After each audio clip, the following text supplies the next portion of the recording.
Hi guys, welcome back to our channel. ઘણા time પછી video upload કરું છું ચેનલમાં બિકોઝ આજનો દિવસ બહુ સ્પેશિયલ છે અમારા માટે. તો થયું ચલો આ મેમરીઝને રેકોર્ડ કરીએ અને તમારા બધા જોડે શેર કરીએ. હાય ગાઈસ, તો આજે રેયાંશની દાદી આવે છે ઇન્ડિયાથી. ફર્સ્ટ ટાઈમ કેનેડા આવે છે અને અમે બહુ એક્સાઇટેડ છીએ એમનું વેલકમ કરવા માટે. બહુ જ ધમાલ મસ્તી કરવાના છીએ, તો એન્ડ સુધી વિડીયો જોજો, બહુ મજા આવશે. તો આજનો પ્લાન કંઈક એવો છે કે અમે વેલકમ કરીશું, ઘરે રહીશું હું અને રેયાંશ બંને, અને ધવલ એરપોર્ટ ઉપર મમ્મીને લેવા જશે. આજે મસ્ત મસ્ત સની ડે છે તો અમે લોકો વોક કરવા નીકળ્યા છીએ.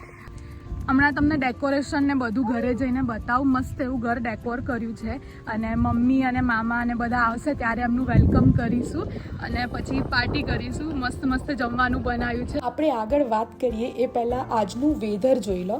18-19 ડિગ્રી ટેમ્પરેચર હશે અને એકદમ ક્લિયર સ્કાય, બ્યુટીફુલ.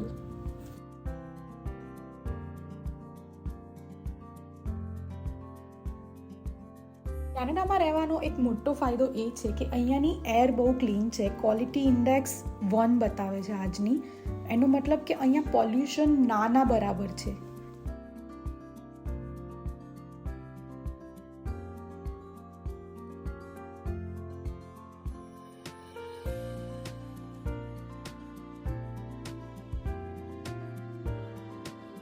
કોણ આવવાનું?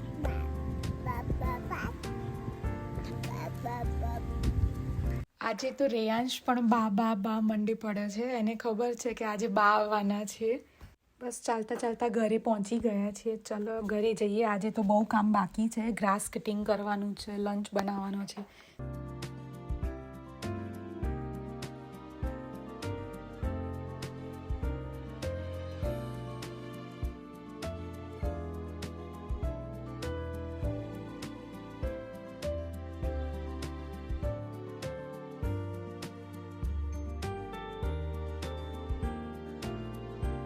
બસ તો જો આગળનું ગ્રાસ કટ થઈ ગયું. હવે બેકયાર્ડનું ગ્રાસ કટ કરીએ છીએ.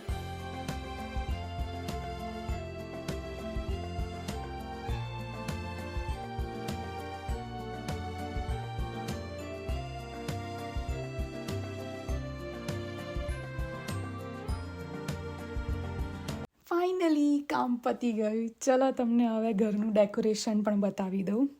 તો આ છે ઘરનો એન્ટ્રન્સ. બંને સાઈડમાં લટકન લગાવ્યા છે અને જેવી અંદર એન્ટ્રી થશે એવું અમે વેલકમ બોર્ડ બનાવ્યું છે.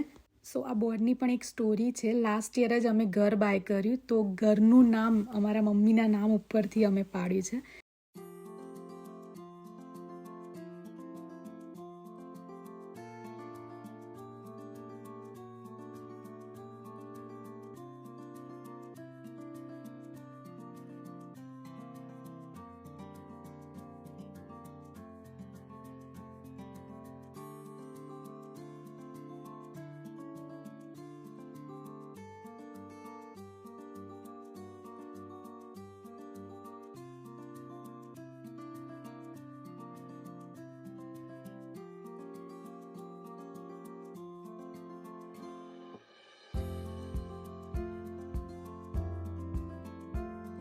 તો મેં કંઈક એવું વિચાર્યું છે કે આ પોપર્સ ફોડીશું અને આ હાર પહેરાવીશું, આરતી કરીશું અને સ્વાગત કરીશું એમનું.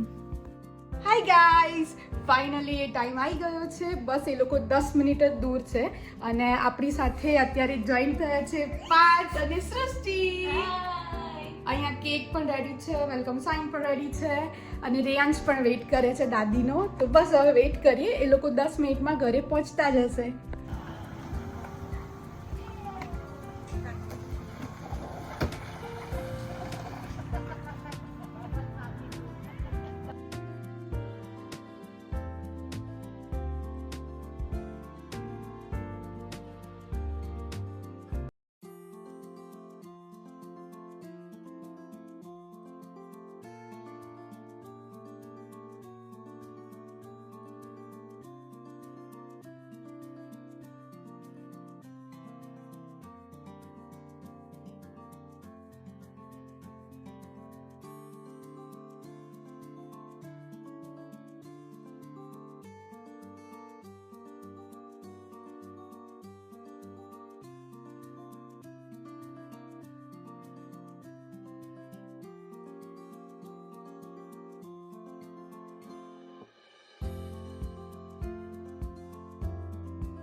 Welcome welcome welcome. જે લોકોનો આપણે વેઇટ કરી રહ્યા હતા એ લોકો આવી ગયા છે.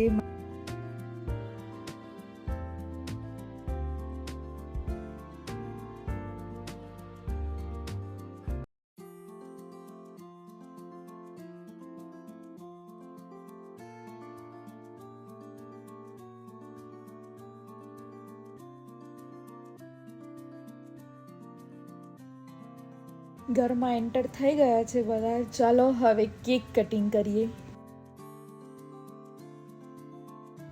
ક્રિયાંશની બર્થડે હમણાં જ ગઈ છે તો એને કેક જોઈને, કેન્ડલ જોઈને એને પોતાની બર્થડે યાદ આવી ગઈ, તો એ ફૂંક મારવા માટે જતો હતો.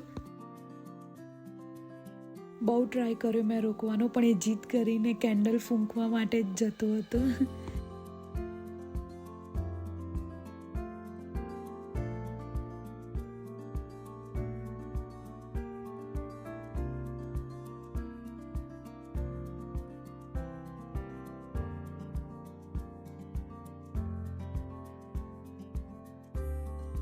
બસ આજના દિવસમાં અમે બહુ મજા કરી, કેક કટિંગ કરી, ડિનર કર્યું અને બહુ બધી જૂની વાતો યાદ કરીને અમે હસ્યા.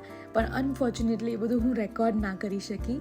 તો આજના વિડીયોમાં આટલું જ. મળીએ નેક્સ્ટ વ્લોગમાં. ત્યાં સુધી બાય બાય.